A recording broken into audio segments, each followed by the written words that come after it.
Baik, bismillahirrahmanirrahim. Assalamualaikum warahmatullahi wabarakatuh. Alhamdulillah, pada kesempatan ini kita masih bisa berjumpa ya, dalam keadaan sehat. Mudah-mudahan kita selalu diberi kesehatan. Nah, baik, pada kesempatan ini kita akan membahas fungsi rasional, dimana sebelumnya kita telah membahas fungsi linier ya. Mudah-mudahan bisa dipahami. Nah, baik, kita langsung saja. Kita akan membahas fungsi rasional. Nah, sebelum kita membahas fungsi rasional, coba di sini perhatikan terlebih dahulu. Coba kita analisis beberapa bentuk fungsi ini. Apa yang dapat kalian ambil dari fungsi 1 sampai fungsi 4? Bisa dilihat ya, ada bentuk yang sama. Apa yang samanya? Nah, nanti kita bahas. Oke, di sini. Nah, kita akan membahas tentang definisi fungsi rasional. Nah, baik, di sini jika Px dan Qx adalah fungsi-fungsi suku banyak, nah maka Fx sama dengan Px per Qx itu dinamakan fungsi rasional, atau nama lainnya fungsi pecahan ya, seperti yang kita lihat barusan sebelumnya. Nah, dengan catatan bahwa si Qx itu tidak boleh sama dengan 0 gitu ya. Nah, ini yang disebut fungsi rasional. Nah, fungsi rasional itu juga hampir diambil dari bilangan rasional ya, yang mempunyai ide yang sama, di mana bilangan rasional itu adalah bilangan yang dinyatakan dalam bentuk P per Q kan ya, di mana si Q juga tidak boleh sama dengan 0. Nah, di sini juga sama dalam definisi fungsi rasional ya, bisa dilihat bentuknya ya, bentuk pecahan. Fungsi Fx sama dengan Px per Qx ini. Di sini disebut fungsi rasional. Nah, dalam fungsi rasional di sini ada nilai 0 suatu fungsi ya. Nah, di sini ada fungsi rasional. Suatu fungsi bernilai 0 ya. Di sini ya, fungsi Fx sama dengan 0 ya, dari fungsi rasional ya. Fungsi Fx bernilai 0 jika si Px itu nilainya juga 0. Jika nilai Px-nya 0, maka ketika Px-nya 0, fungsi Fx akan bernilai 0 gitu. Nah, di sini Fx sama dengan 0 itu disebut fungsi 0 dari fungsi Fx gitu.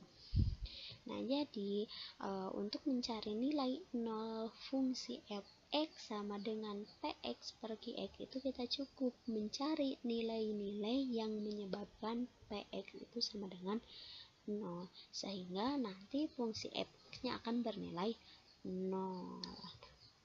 Nah, di sini namun tidak semua nilai X yang menyebabkan Px sama dengan 0 itu merupakan nilai 0 fungsi dari Fx. Kenapa? Nah, karena hal tersebut terjadi jika nilai X tersebut juga merupakan, atau nilai X tersebut ternyata juga membuat si Qx-nya itu bernilai 0 juga. Nah, selain membuat Px 0, juga membuat nilai Qx-nya juga 0. Nah, itu tidak boleh, maka nanti si nilai X tersebut bukan merupakan nilai 0 dari suatu fungsi.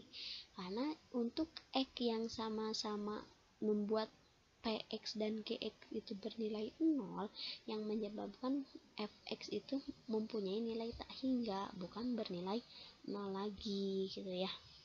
Karena nanti akan jadi fungsi Fx sama dengan 0 per 0, dimana hasilnya kan tak tentu gitu. Nah, contohnya di sini ada contoh fungsi Fx itu sama dengan x kuadrat min 3x plus 2 per x kuadrat plus 2 plus 3x min 4. Nah, ini misalkan nilai x itu sama dengan 1. Nah, nilai X sama dengan 1 ini bukan nilai 0 dari fungsi Fx. Sekalipun untuk Px X kuadrat min 3x plus 2 itu berlaku, P1 nya itu sama dengan 0. Memang X sama dengan 1 itu membuat nilai Px-nya itu 0. Nah, selain itu juga, nilai X sama dengan 1 ini juga berlaku untuk Qx. Qx sama dengan X kuadrat plus 3X min 4 juga sama, hasilnya 0. Nah, sehingga nanti menyebabkan F1 itu sama dengan 0/0 yang nanti nilainya tak tentu. Nah, di sini. Jadi tidak semua nilai X pembuat Px sama dengan 0 itu merupakan semua nilai 0 dari suatu fungsi jika terjadi hal tersebut. Gitu. Baik, selanjutnya kita coba lihat contoh. Di sini, dalam contoh, tentukan nilai 0 dari fungsi fx sama dengan x kuadrat min 5x plus 6 per 2x plus 3. Nah, di sini kita coba selesaikan. Nah, itu merupakan bentuk rasional kan, fungsi rasional dari fx sama dengan px per qx. Nah, ini kan px-nya itu dari sini kita bisa ketahui ya. Nilai px itu x kuadrat min 5x plus 6 dan qx 2x plus 3. Nah, ingat untuk mencari nilai 0 kita dapat dengan cara membuat Px itu sama dengan 0 gitu ya. Kita masukkan fungsi Px itu kita buat sama dengan 0. Ini ya Px-nya. Px sama dengan 0. Ingat di sini ada kuadrat kan, berarti kita faktorkan. Nah, ini x min 2 kali x min 3 ini merupakan faktor dari x kuadrat min 5x plus 6.